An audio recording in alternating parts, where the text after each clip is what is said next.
Quando um cataclisma acontece, a onda de poder que é liberada pode reverberar e formar efeitos colaterais. No universo criado por George Martin, isso não é diferente. O poder dominante em Essos, a cidade franca de Valíria, colapsou quando a Península Valeriana foi destruída na sua perdição. As colônias, então, surgiram em meio à desordem, o que motivou diversas disputas por poder. Hoje iremos conhecer os 100 anos que sucederam à perdição de Valíria, período conhecido como o Século de Sangue. Vamos lá falar sobre o Século de Sangue, mas é óbvio que, em se tratando de ser um século inteiro, vários acontecimentos deixaram de lado. Aqui é um panorama para você entender o que aconteceu depois da perdição da Valíria e temas específicos. Esse vídeo também é escrito com Danilo Bezerra, então dá uma força aí pro cara que vem me ajudando com esses conteúdos aqui extras de Game of Thrones. Antes de continuar, um recado importantíssimo da nossa amiga de sempre, ela que nos acompanhou o ano inteiro aqui no canal, a EBAC, Escola Britânica de Artes Criativas e Tecnologia. A EBAC é uma instituição de ensino muito inovadora e oferece diversos cursos de diversas áreas criativas e de tecnologia. Além disso, uma plataforma muito precisa que eu uso e atesto que é muito boa, cheia de ferramentas para o seu aprendizado e para o seu acompanhamento desse aprendizado. São mais de 150 cursos, 60 mil alunos, corpo docente formado por profissionais da área e tutoria individual para dar aquela destravada no seu aprendizado e na sua carreira. Se você pensa que é difícil trabalhar com cinema, que precisa dirigir, escrever ou atuar, pensa errado. Se liga no curso Artista 3D para filmes e séries. Eles não falaram, mas eu digo que para games também, tá? Nesse curso você vai aprender a dominar tanto ferramentas quanto técnicas para modelagem 3D de objetos de cena, cenários, props para serem impressas e por aí vai. Muitas coisas, até às vezes conceitos. Hoje, ainda mais com os filmes sendo feitos naqueles imensos domos de LED, essa profissão tem sido muito importante para diversos tipos de produção. Fora que modelar é um aprendizado que pode ser levado para além das áreas de cinema, TV, etc, Vai muito além disso. E olha só que bacana, não precisa saber desenhar, confia, não precisa. E eu vou te proporcionar R$200 de desconto usando o cupom PH200. Muito bom, né? Eu tô ligado, eu sei que vocês gostam. Desconto nunca é demais. Faz o seguinte, dá uma olhada nos comentários de quem já fez os cursos, vê os ganhos estimados para quem se tornar um profissional do meio, tá aí na tela inclusive. Acesse o site, link na descrição, e escolhe o teu curso e usa o meu cupom porque vale para todos. O ano tá acabando, mas ainda dá tempo de repensar a sua vida profissional para começar 2023, tinindo, voando. Link na descrição. Cupom também, e bora lá fazer isso acontecer. Os anos seguintes à perdição foi conhecido como o Século de Sangue, ou Anos Sangrentos. Para entender sobre a perdição, já tem um vídeo aqui no canal, tá?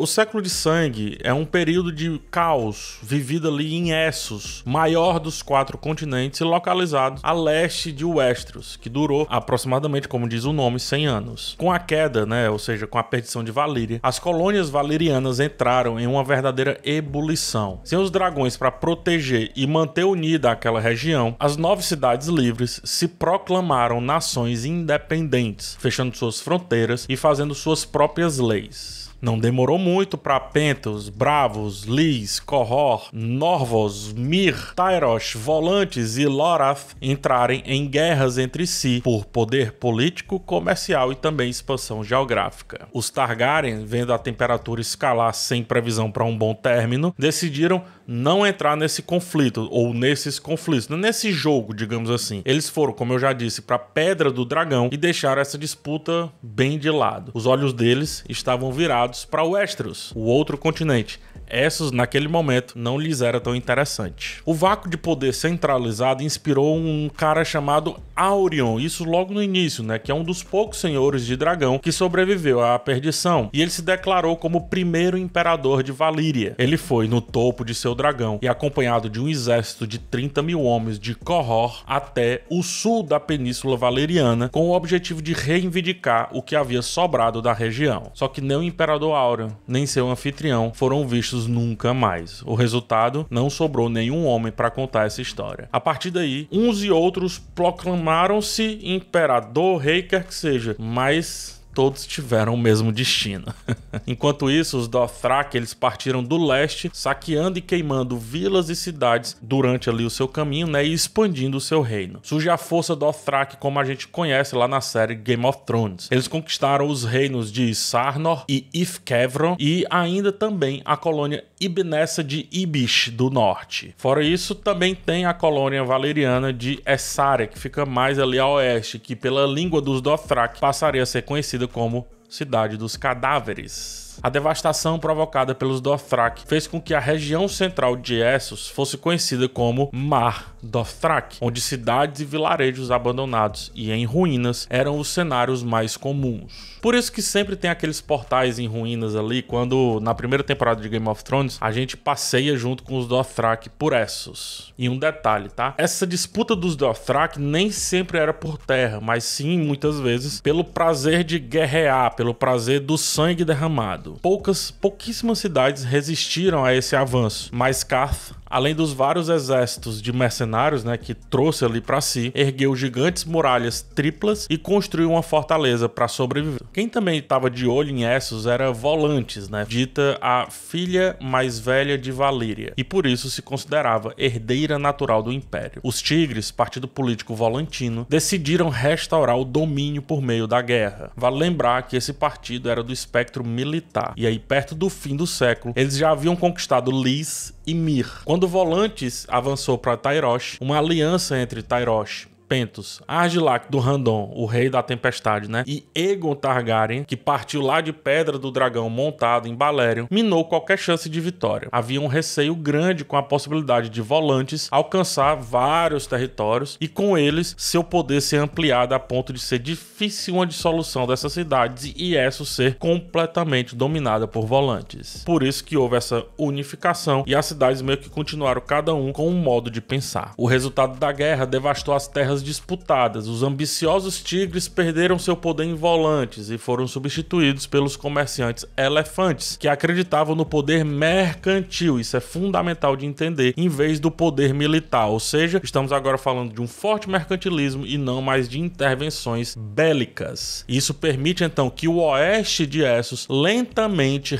toma sua estabilidade. Afinal, para mercadores, né, para o mercantilismo, a instabilidade é ruim para os negócios. Eles passaram a ser grandes exportadores e também a acumular muita grana. Várias vezes o Westeros, né, enfim, reinos de Westeros recorreram a esses grandes bancos que foram formados pós o período do século de sangue lá em Essos. Era uma galera de muitas posses e também de muitos conchavos políticos comerciais, ou seja, até as tensões eram mais administráveis, eram mais frias, não valia, como eu disse, uma tensão mais brutal. E nesse cenário nasce as Companhias Livres, formada por soldados veteranos, sem reino ou bandeira, e que alugavam seus serviços às cidades livres. Quem pagasse mais tinha esse exército nas suas mãos. Quem cobrisse o valor acertado viraria essa companhia para si. Aqui é importante notar que Pedra do Dragão, ela estava entre os dois continentes que disputavam aí poderes, né? Constantemente estavam disputando poderes. De um lado, Essos se reestruturando e algumas cidades conseguindo prosperar bastante, como eu já disse. Do outro lado, Westeros, com Harren construindo Harrenhal, a sua imensa fortaleza e dizendo-se pronto para começar a expansão. Que expansão era essa? E aí, Pedra do Dragão estava bem no meio de uma possível expansão, né? Então, por mais que a conquista de Westeros parta de uma profecia, de um sonho, observe como Aegon, mais perto ali do fim do século de sangue, estava sanduichado por essas duas forças que, cedo ou tarde, iriam se encontrar. Então, do meu ponto de vista, eles contam sobre a profecia, mas eu me pergunto até que ponto não foi para validar uma decisão pragmática de autopreservação, né? Porque ou eles dominavam o Westeros, que continuava em constante desarranjo, um desarranjo político, nobre e etc., ou tentavam dominar uma Essos que provou-se assim dificílima de ser dominada novamente, dificílima de ser guiada por apenas um modo de ver, um modo de entender tudo aquilo dali, né? Não tinha dragão pra tudo isso, mas tinha dragão pra Westeros, que também não estava acostumado com esses bichos, vale dizer. E aí o Aegon escolheu Westeros, né? Onde conseguiu força militar e deixou Essos de lado, que, afeitar a política e cheia de acordos de boa vizinhança, seria uma disputa muito mais difícil. Fora os Dothraki, vale dizer, porque os Dothraki em quantidade são absurdos, né? Então, essa minha interpretação é que eu penso que os desdobramentos da organização após o Século de Sangue, ou no final ali do Século de Sangue, mais precisamente, foi também a ida de Aegon para Westeros, empurrado por um continente que se organizava a favor do comércio e não apenas do poderio militar e de terras, né, de espaço. Afinal, pequenas cidades prosperaram bastante. E o Século Sangrento ainda teria também repercussões fora de Essos, como é o caso de Sothorius, que é um continente localizado mais ao sul. A ilha de Naath também foi alvo de vários ataques, principalmente de escravistas e piratas, o que forçou boa parte da sua pacífica população a fugir. Vale lembrar, Essos, finalzinho do Século de Sangue, principalmente depois, se tornou bastante escravista, né? O que era proibido em Westeros. Por que Essos se torna assim? Porque ela precisa crescer, evoluir, e aí precisa dos escravos para fazer essa economia, essa roda girar. Já a cidade-estado de Gogossos, ela prosperou no caos e fez fortuna com o tráfico escravagista, como eu venho falando. No entanto, uma praga conhecida como Morte Vermelha devastou a região e tornou Gogossos mais uma cidade arruinada após o Século de Sangue. A Morte Vermelha matou 9 em cada 10 pessoas. É uma referência, assim, à peste bubônica, tá? E sua característica era fazer com que os infectados tivessem sangramentos por todos os orifícios de seu corpo, acompanhados de gritos de muita dor. No grande tabuleiro desse mundo, percebam que as formações de reinos e cidades sempre estarão associadas à busca pelo poder maior, né? Só que no caso de Essos, é uma visão diferente do poder. É esse poder mercantil, é esse poder comercial. Enquanto que o Westeros, por mais que haja isso, não tô dizendo que não há isso sim também, mas lá existe uma disputa pelo poder um pouco mais etéreo, né? Esse poder mais do nome, da terra, do espaço, etc. E aí, no caso de Essos, quando o poder não é alcançado, eles convergem para que exista um alinhamento de interesses, e somente assim reconheçam a existência de outros reinos. Essos, depois da perdição, viveu 100 anos de um caótico processo de formação. Cidades pequeníssimas conseguiram prosperar quando olharam para o comércio, para a obtenção de grana, de guardar essa grana, né? E também para uma retroalimentação com cidades vizinhas. Elas se viram dependentes e aí entregavam para essas cidades o que elas precisavam e essas cidades o que elas precisassem. E assim essas cidades, mesmo pequenas, conseguiam ir, galgando espaço e se estruturando naquele local. A região então vivencia, depois do Século de Sangue, um ciclo ou ciclos de paz e convergências de interesses. E cá entre nós, isso não é muito diferente de nós aqui nesse universo, né? Nessa nossa realidade. Enfim, espero que você tenha entendido aí o que acontece depois da perdição de Valíria e como se dá um pouco a formação de Essos como a gente conhece hoje, só quando eu falo hoje, obviamente, baseado em Casa do Dragão e também em Game of Thrones. No mais, um forte abraço em vocês, comenta aqui embaixo, me dá dicas do que vocês querem saber aí desse universo como um todo, que a gente prepara um texto. Te vejo no próximo vídeo, forte abraço e tchau.